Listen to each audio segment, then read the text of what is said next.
എല്ലാവർക്കും നമസ്കാരം. ഇന്ന് ദഹന പ്രശ്നങ്ങൾ വ്യാപകമാണ്. ദഹനം ശരിയാകാത്തതിനുള്ള കാരണങ്ങൾ: ഒന്ന്, പ്രോബയോട്ടിക് ബാക്ടീരിയയുടെ കുറവ്. ഇന്ന് പല പ്രകാരത്തിൽ നമ്മളുടെ ഉള്ളിലേക്ക് വിഷാംശങ്ങളും കെമിക്കലുകളും സിന്തറ്റിക് സാധനങ്ങൾ എത്തുന്നതുകൊണ്ട് പ്രോബയോട്ടിക് വളരെ കുറവാണ്. അപ്പോൾ അത് പരിഹരിക്കുന്നതിന് വേണ്ടിയിട്ട് പുളിയില്ലാത്ത തൈര് ധാരാളം കഴിക്കുക.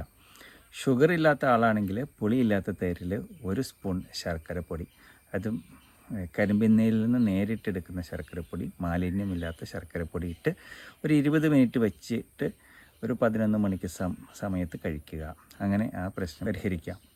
രണ്ടാമത്തെ കാരണം കൊളസ്ട്രോളിൻ്റെ കുറവാണ്, പ്രത്യേകിച്ച് LDL. അത് ടെസ്റ്റ് ചെയ്ത് നോക്കുക.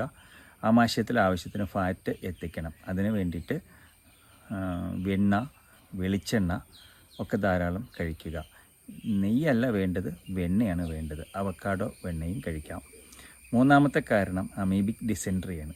അമീബിക് ഡിസെൻട്രി എന്ന് പറയുമ്പോൾ കുറച്ച് നാൾ നല്ല രീതിയിൽ ശോധനയുണ്ടാകും, കുറച്ച് നാൾ അത് ഡിസോർഡറാകും, അതായത് ചെളിയും കഫവും കലർന്ന പോലെ പോകും.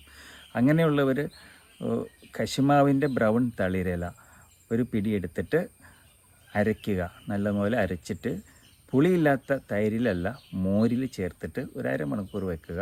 അതിനുശേഷം രാവിലെ വെറും വയറ്റിൽ കഴിക്കുക. വീണ്ടും അരമണിക്കൂർ കഴിഞ്ഞിട്ട് കുക്കുംബർ ജ്യൂസ് കുടിക്കാവൂ. ഇത്രയും കാര്യങ്ങൾ ചെയ്താൽ ദഹന പ്രശ്നങ്ങൾ നമുക്ക് സൈക്കോളജിക്കലായി മാറ്റിയെടുക്കാവുന്നതാണ്.